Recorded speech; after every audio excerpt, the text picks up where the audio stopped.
So I know that the concept, the purpose really, of the Know Your Collection challenge from last week is to get people to be more mindful of the music that they already have in their collections and to be more mindful of their purchasing habits in general. And this week's video is going to be a slap in the face to that concept because I have a not huge, not crazy huge, but a pretty decent collection update to wrap up February because that's how I do these things now. Also, it's a windy day, so don't mind the noise. The wind is going to be beating against my windows, which is fine.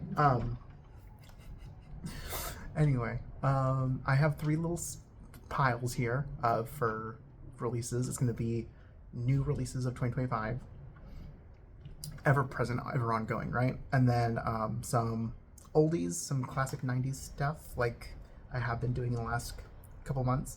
And then I have miscellaneous pickups. I just want to talk about everything, right? So let's get started on the newer stuff.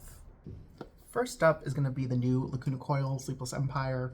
I pre-ordered this in this nice little special edition box set. It comes with the jewel case, right? Not jewel case. Oh my god, digipack. The digipack of the album. And then it comes with oh, let's see if I got this right. A board game, a tabletop game. There's a QR code where you can like scan and get the rules, and it comes with dice. I'm not really interested in the game aspect. I just went ahead and got the box because one, I like Lacuna Coil in general, and when I waited too long to get the special edition box for the last album that came out, I had to pay like 60 bucks for it. But it comes with two little boxes with runes, and they teach you how to like read the runes or whatever. It's so strange. But yeah, so that's the Sleepless Empire game. Musically, this album is kind of a continuation to the Black Anima sound. So that's like groove, metalcore, hyper modern kind of riffing. And they're kind of merging that with their gothic metal background. This album probably fuses that prominent, like those two sounds most effectively. However, I still think it suffers from a lot of the problems that Black Anima has. I think Delirium, that first album in this style that came out in 2016, is still the best that they've done in this style. It's just the main songwriter used to be their bassist, I believe, full-time. Like, for years, he was just their bassist. And I just get this sinking feeling that the riffs are written by a bass player. There's a lot of low end, not a lot of, like, melodicism. I don't know. I think it's growing on me. You know, it's definitely kind of... It's the sound is a little claustrophobic, and some of the melodies feel a little underdeveloped. And on top of that, you have the riff problem, where it's like it's a lot of kind of samey, groovy, chunky metalcore fusion riffs. I don't know. I think it's gonna grow on me, but I think the sound that they're pursuing, and I believe they have no plans on really changing that, is kind of limiting. And there's some things that, you know, it leaves some things to be desired, right? Not horrible.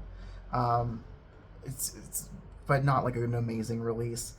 I still love this band. I am going to go see them in April when they open for, what is it, Motorhead, I think, or Machine Head, one of those. I should probably look into that. Anyways, yeah, it's decent. I think in general, February was a weaker month than January for this year, at least in terms of releases that I listened to and things I wanted to go out of my way to get. Case in point, we have the new Jinjer.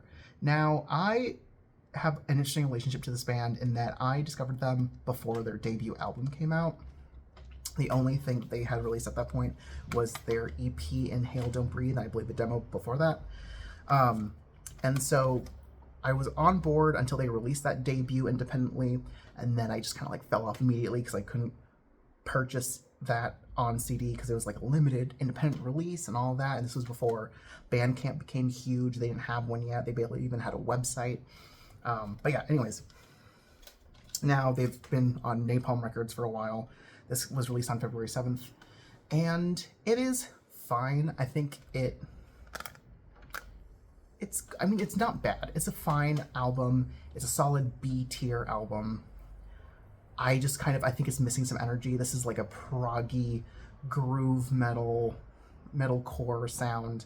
Kind of similar to what Lacuna Coil's doing, but this is definitely a bit more stripped down. It doesn't have any of those like electronics or strings or any other kind of weird cultural influence that Lacuna Coil has been playing with.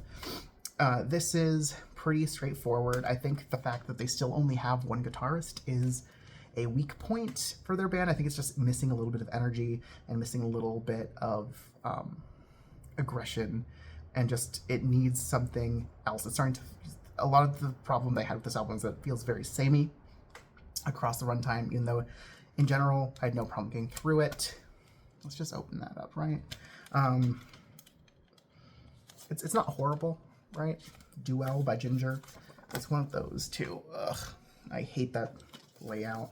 Anyways, yeah, solid. I mean, I like this band in general. I especially like their early material a lot. That stuff had a bit more mathcore influence and definitely was a bit more aggressive and just a bit, had just higher energy, right? So I look forward, you know, I should go back and listen to some of their other earlier stuff that I missed. And I probably, you know, I definitely will. I'll probably get some of their back catalog into my collection soon. Solid, not my favorite. Not terrible though. Next up came 9 by Bleeding Through. This was actually such a surprise to me. This was released on what? Sharp Tone Records?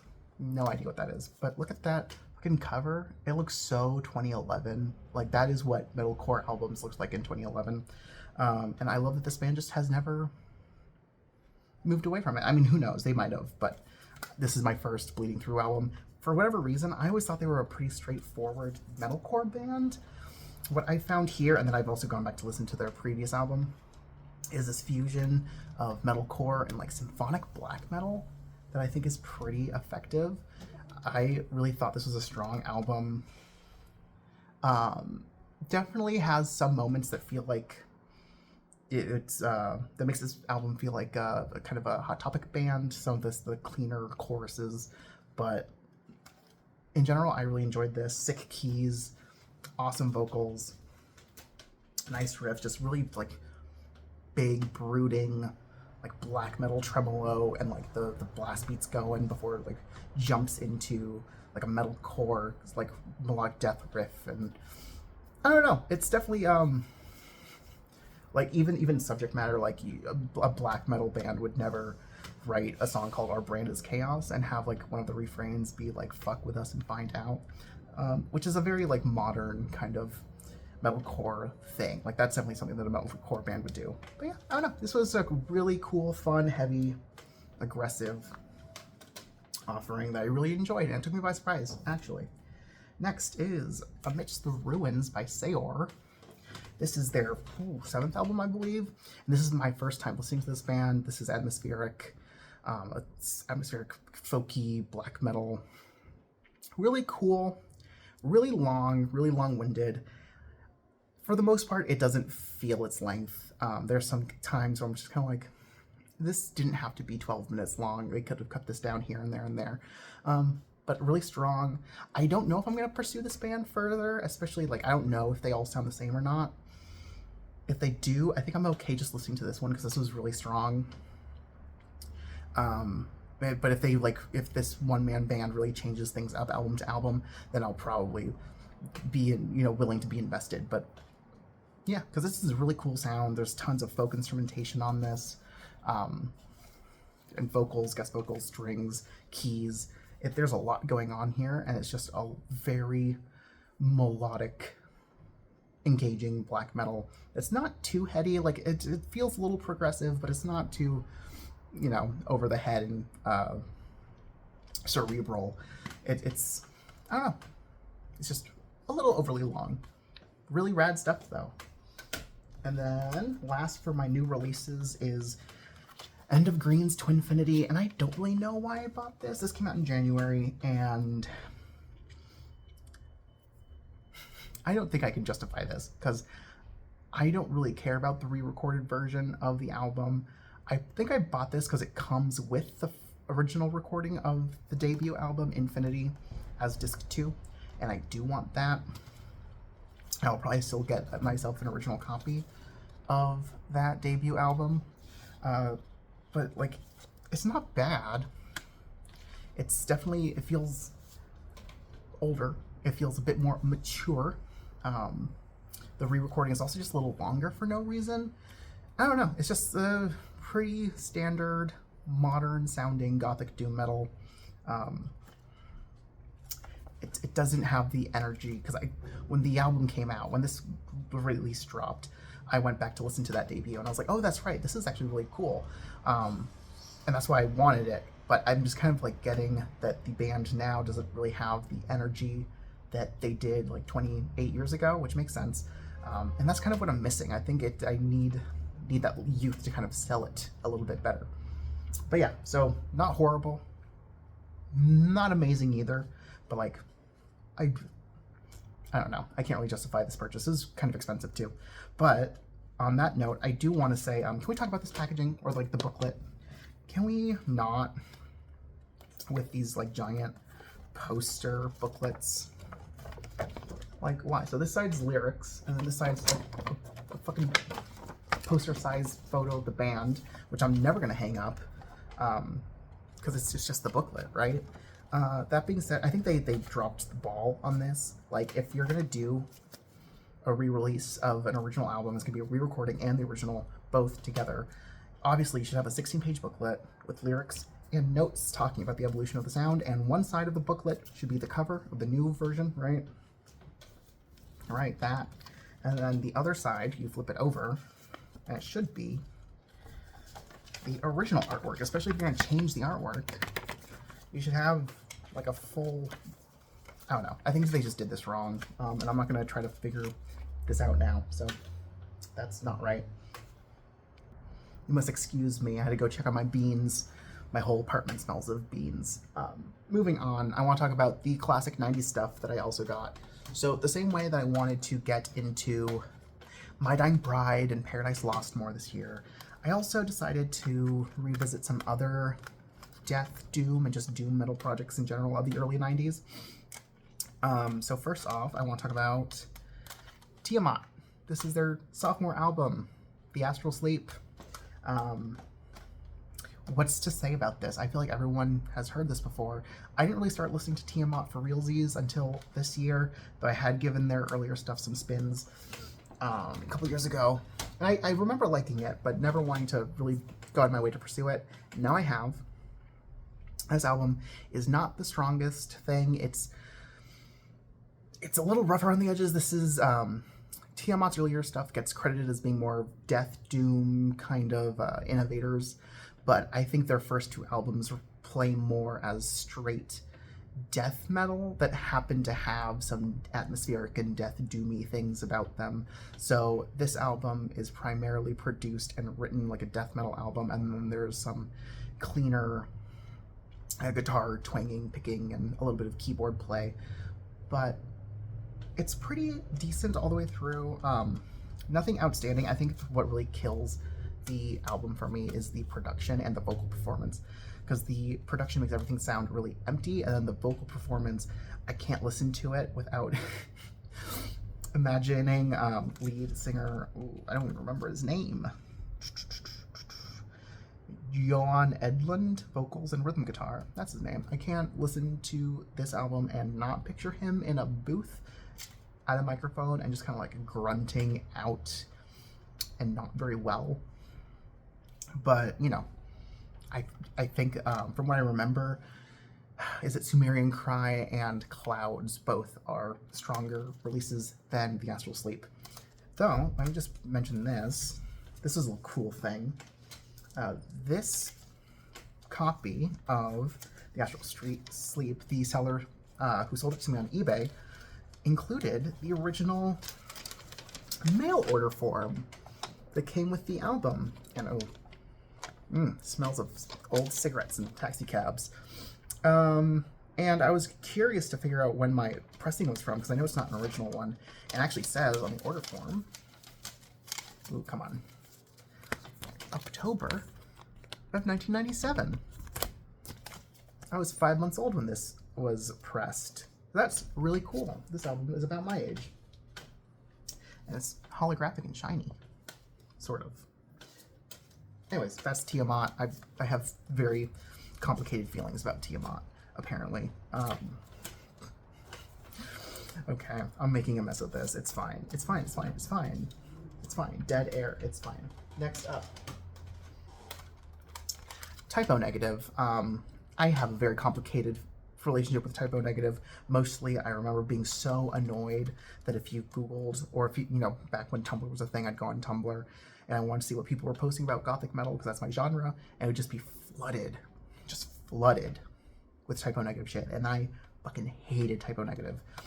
To this day, not my favorite, and in fact, I have a suspicion whenever people say that their favorite Gothic metal band is Typo Negative, I'm like, we get it.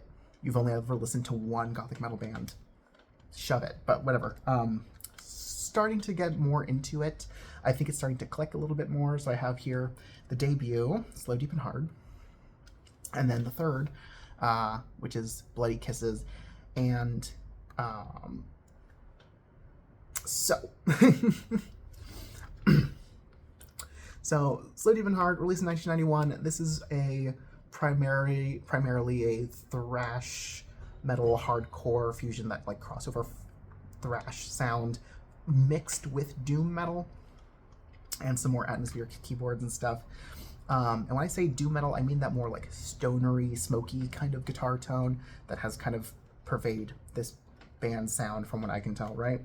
And then I have third album, Bloody Kisses, which still maintains some of that thrash crossover sound, but definitely this is where they begin to kind of like solidify their sound as like a gothic doom metal pioneer. And I feel like by describing these that way, you'd think I would be a bigger fan of Bloody Kisses and I wouldn't care for this Slow, Deep, and Hard so much. Wrong. I actually loved this. This was really, engaging, really fun. I think in general, I think this band's lyrical content has kind of aged a little poorly, but I can forgive in hindsight and all that. But this was really fun and engaging, and it feels like the songs, even though they are quite long, they don't waste my time, which was a huge problem I had listening to Bloody Kisses.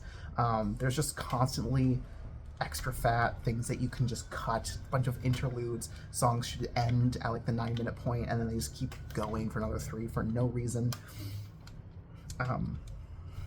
Yeah, this is one of the most like overrated pieces of like gothic doom metal shit ever. I think it's not horrible, there's good stuff on it, but just as a whole it fails to present itself in an effective way, and just it wastes my time so much. So yeah, Bloody Kisses. Slow, Deep, and Hard is fucking awesome though. Doesn't waste my time that much, though. That minute long track of just silence is fucking stupid, and I get the point, but like, oh, stupid. Anyways, those are my 90s oldies. Now we're gonna go on into miscellaneous territory, and I'm gonna start with these two because they require a little story, and that is an Amazon press of Earth and Angels by Leah, and I have A Legacy of Love by Antichrisis. Why are these going together, and why do they need a story? Well, I'll tell you. In the winter of 2016, when I was in my undergrad, the house in which I was staying at the time was raided, like broken into and raided, when all of us were out of that house for winter break, and all my CDs were stolen, right? So fast forward to February of 2024, it's been, or 2025, it's been over 8 years. I go on eBay and I find some releases that I recognize as rarities that I used to own, and I have since repurchased, right? Don't worry. Most of the stuff that I lost is back in the collection, right? But I found some stuff that I recognize as like, oh, those are rarities, gothic metal, European, and the seller's in Arcata, California. And I'm like, what's going on here? So this one seller was selling some stuff that used to belong to me. And so I went ahead and bought some. And it's not like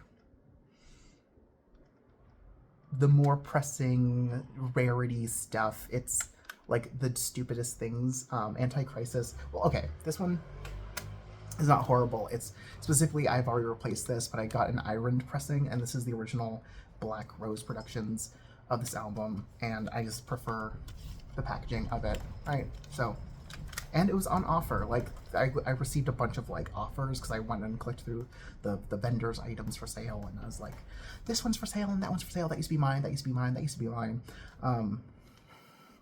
Yeah, so I went ahead and get this for less than $10, and this is like a folk rock, primarily.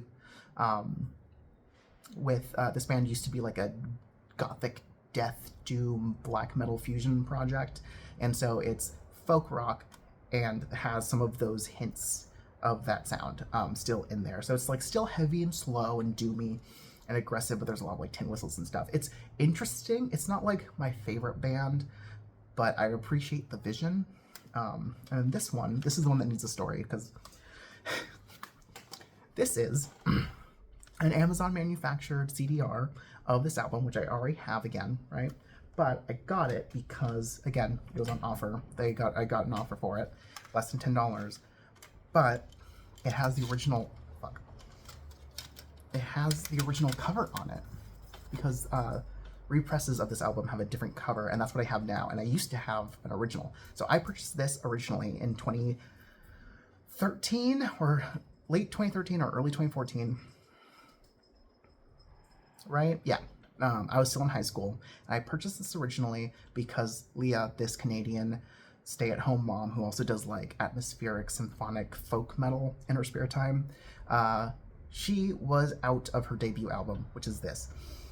And so I purchased the Amazon manufactured version for cheap until she got back in, at which point I bought it again and I still had the original cover. Like, that's what I'm mad about losing now, is just like I had the original cover. But how do I know this was mine? Well, I'll tell you. See how beat up this is? See how wavy all that texture is?